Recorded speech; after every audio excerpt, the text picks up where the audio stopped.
well, my relationships, for example, most of the time it just comes from misunderstandings. It's like, oh, I thought you meant this. It's like, oh, actually, I meant this. Oh, sweet, no big deal. Like, yeah, so it's, but until you ask the question and have the conversation, have the awkward conversations. Yeah, yeah.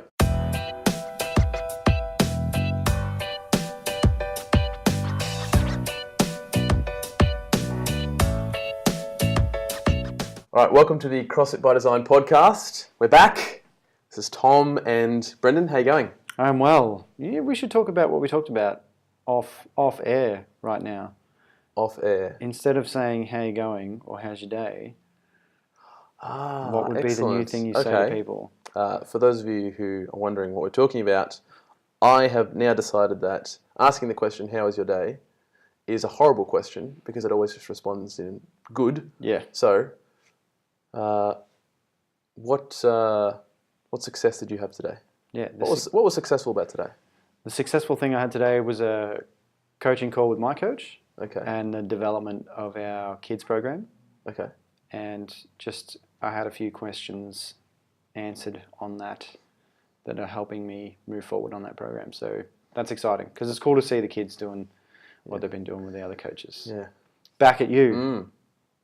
What successful thing? What has been a success What's from been today? success today for me? I received an email which I'd been waiting for about a potential customer for Computers for Congo, which I was kind of unsure if it was going to go ahead, but it looks like it has gone ahead. So that's great. Yeah, that's awesome. Yeah.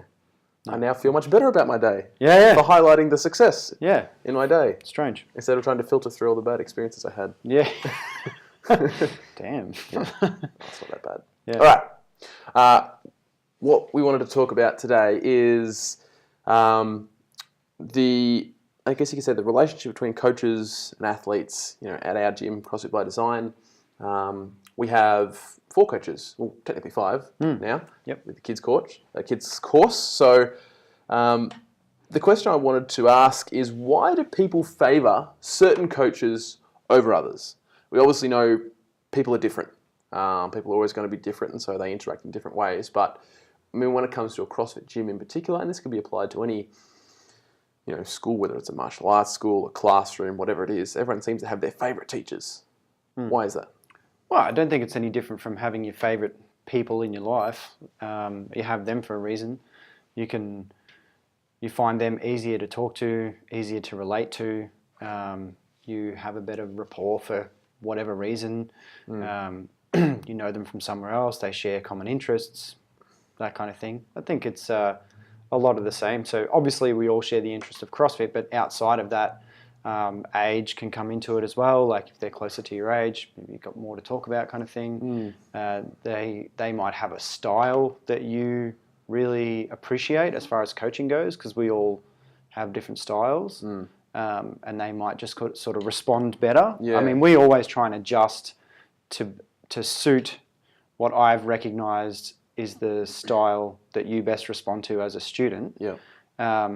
But you still kind of have your go-to as far as your teaching style goes. Yeah. So when you say style, what exactly do you mean? Because people, obviously, if you're a coach, you've done research on coaching and how to be a better coach. And on face value, it seems, how hard can it be? Just tell people what to do. It's pretty simple. So when you talk about style, what do you kind of mean by that, and why would a different coach have a different style?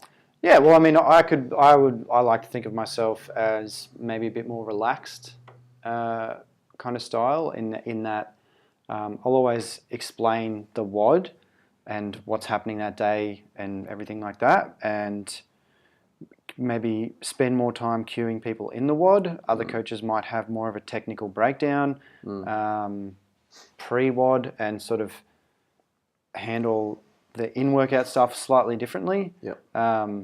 The way that I talk about how I cue people, so my background's military, so I love talking about if you're on the rifle range, you kind of do it like this, and that's how it relates to this movement, which doesn't work for everybody, because they're like, I've never shot a rifle before, so I don't know what you're talking about.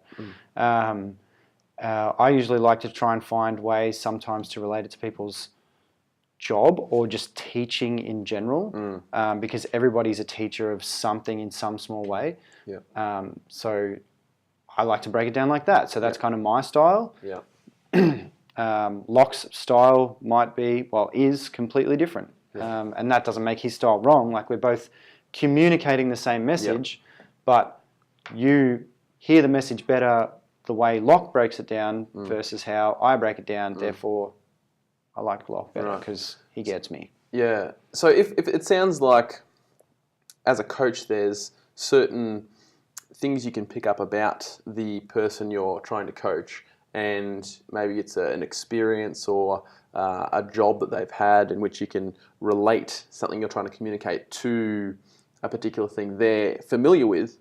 It seems like that could be done by any coach. So shouldn't every coach just have sort of like a one-size-fits-all, be able to adapt to everyone? Isn't that the mark of a good coach, that no matter what personality you're coaching, you should be able to kind of shift the style and the way you're communicating with them and dealing with them so that they feel comfortable and it just clicks with them? Yeah, absolutely. I 100% agree, but the way in which a coach does that isn't going to be the same. Right. Like, I agree with you in that a coach should always be trying to find, like, where the athlete's coming from and get on their level and communicate in the way that they understand, and not just like, well, I have this cue, it's a perfect cue, and you're not responding to it, therefore you're not coachable. But, you know, the way in which you communicate that is still going to be different from another coach. So it's like, the principles are few, but the methods are many. Yeah. So we're all trying to communicate the same thing. Like, I still want to get you to squat, like, knees out, chest up, abs on tight, you know, all that good stuff. But the way I go about getting you to switch those muscles on and then, you know, create that external rotation or whatever it is, is going to be different from the next coach, but the result's going to be the same. Yeah. So, I think another question that sort of comes to mind is, if, because I mean, I think that's spot on. We should be able to communicate the principle regardless of what method you're using. And obviously people are going to connect with different methods.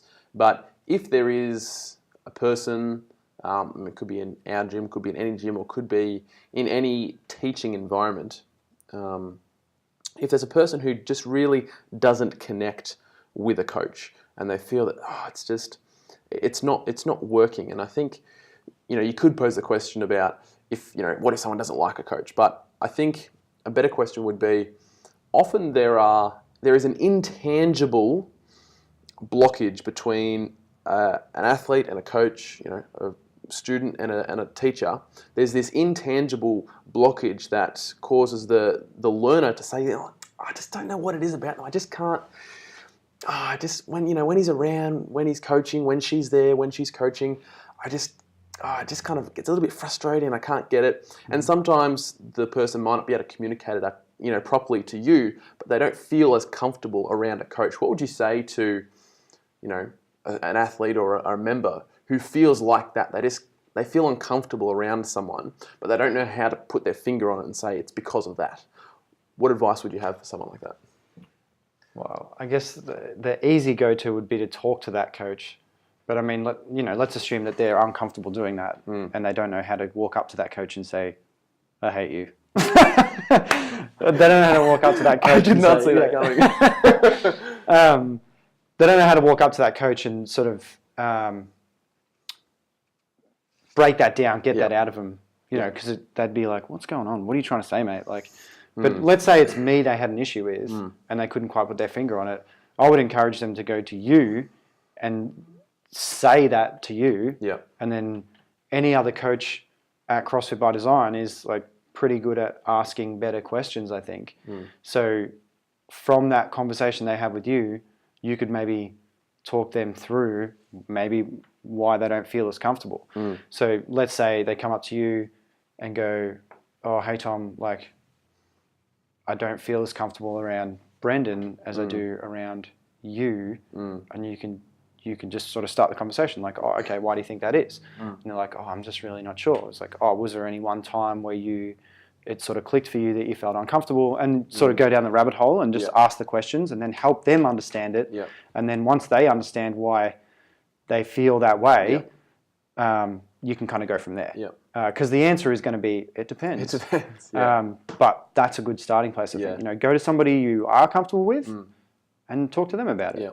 And I think that's, this conversation we're having, I think, is important because, as you mentioned at the start, the way people get friends and gain friends and choose who they spend a lot more time with is similar in that sense where if you were to ask them, why are you friends with this person and not that person? They might say, oh, I just get along with that person. I guess we just kind of connect. And I don't think a lot of people will necessarily have the tool set to identify what it is, particularly why they're with one person or not with another person.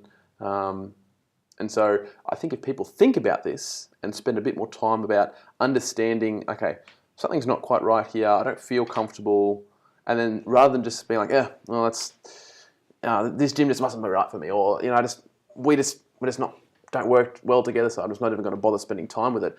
I feel that there's normally something that can be identified and then resolved, which can fix a whole bunch of problems, rather than just kind of closing the closet door and saying, oh, that's just not going to work. Yeah, well, I mean, it could be rooted in one big misunderstanding.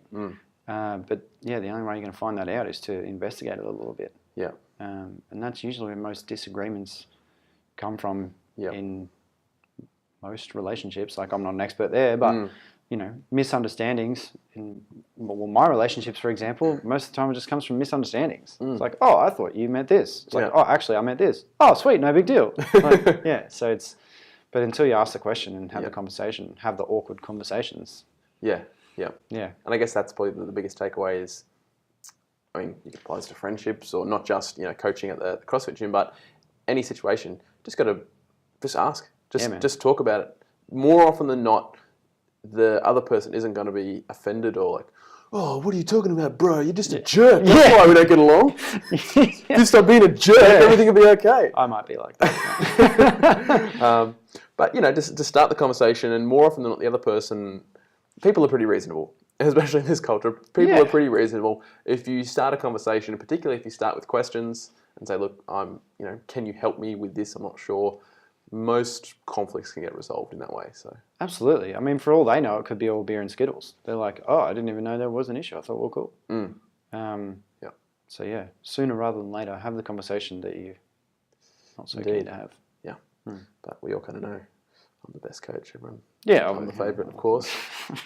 We only put up with you because you're the owner, really. Yeah. Well, thanks. Thanks for putting up with me. I appreciate that. Thanks, guys. All right. See you next time. See you, bro.